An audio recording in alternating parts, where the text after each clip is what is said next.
After months of failed negotiations, the UFC heavyweight champion Francis Ngannou has been stripped of the title. Fighting for the vacant belt will now be Ngannou's last opponent, Ciryl Gane, and the light heavyweight GOAT, Jon Jones, in Jones's highly anticipated return to the octagon. UFC President Dana White made the announcement after Ngannou and the UFC failed to come to terms after a lengthy and well-publicized contract dispute. "We offered Francis a deal that would have made him the highest-paid heavyweight in the history of the company," claimed White. "More than Brock Lesnar, more than anybody, and he turned the deal down." Ngannou leaving the UFC is another mighty blow for the promotion in recent weeks. The heavy-handed champ hasn't lost since 2018, and he's on a 6-fight winning streak, with knockout victories over some of the biggest names in the division's history, including the GOAT, Stipe Miocic. The champ, however, hasn't been seen in the octagon since making his first defense against Ciryl Gane in January of 2022. Since then, the Cameroonian has undergone knee surgery, but that has never sounded like the primary factor in his decision to leave the company. Ngannou has made his dissatisfaction with his UFC contract well known over the last year. He's continually cited poor financial compensation, no health insurance, and a lack of freedom to compete in other sports as his major reasons for not re-signing. White has since confirmed that Ngannou has been released from his contract and that he is now free to fight elsewhere.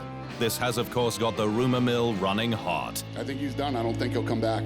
The first fight he's likely to be chasing is a boxing exhibition bout with the lineal heavyweight champion Tyson Fury. It's a move that could end his long-term earning potential before it gets started. Taking on the Gypsy King in the boxing ring would end in Ngannou getting taken apart in spectacular fashion, but it would net the former UFC champ a record-high payday. Guess what? 10 grand richer tax-free. If he wanted to stick with MMA, though, the Professional Fighters League is his likely destination of choice. While the PFL guarantees $1 million payday for seasoned champions, it's the ability to gain independent sponsors that could see Ngannou make a small fortune. That's not an option open to UFC fighters. The problem for the MMA world is that Ngannou's best competition is undoubtedly in the UFC, and he has by no means cleaned out the division. In particular, he's still 1-1 with Stipe Miocic.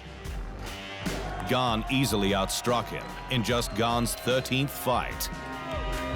And most interestingly, Jon Jones is considered by many to be the best MMA fighter in history, and he is only just now making his heavyweight debut. What's done is done, though, and Gane will take on Jones for the vacant title at UFC 285 this March 4. Jones is coming in as the early underdog, and Miocic has already called out the winner for a fight this July, because the show must go on. It's been a rough period for the UFC. In particular, though, the president has been in boiling hot water after footage was released of him slapping his wife on New Year's Eve. I'm sure you guys have seen the TMZ video and seen my interview. It was obviously a horrible personal experience, and you know, there's no excuses for it. Something that I'm gonna have to deal with and live with for the rest of my life. The video shows him strike his wife twice in retaliation to her slapping him after the two appeared to be arguing. Others at the party then intervened. And one thing that I do want to clarify in this thing that I didn't talk about on TMZ because I didn't expect it and I didn't see it coming is the people that are defending me. You know, there's never an excuse. I'm sure you guys have read some of the same stuff that I've seen. There's no defense for this, and people should not be defending me over this thing, no matter what. You know, all the criticism that I have received this week is 100% warranted and will receive in the future. There were immediate calls for professional repercussions, from suspensions to being fired altogether, as has previously happened to fighters in the UFC. White, however, has said there will be no sanction placed upon him, as he and the company have already suffered enough. I gotta walk around for however long I live. Is it 10.4 years or is it another 25 years? And I gotta, this is how I'm labeled now. My other punishment is that, you know, I'm sure a lot of people, whether it be media, fighters, friends, acquaintances who had respect for me might not have respect for me now. I mean, there's a lot of things that I'm gonna have to deal with for the rest of my life that are way more of a punishment than what? I take a 30-day, 60-day absence?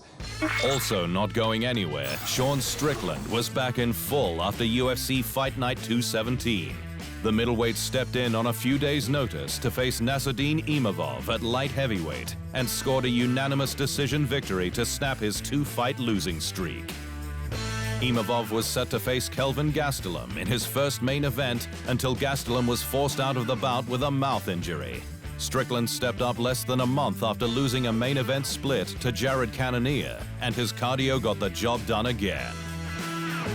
And you know, the Frenchman, he fought till the very end, but like one of the greatest feelings in the world is to take another human being and break their soul.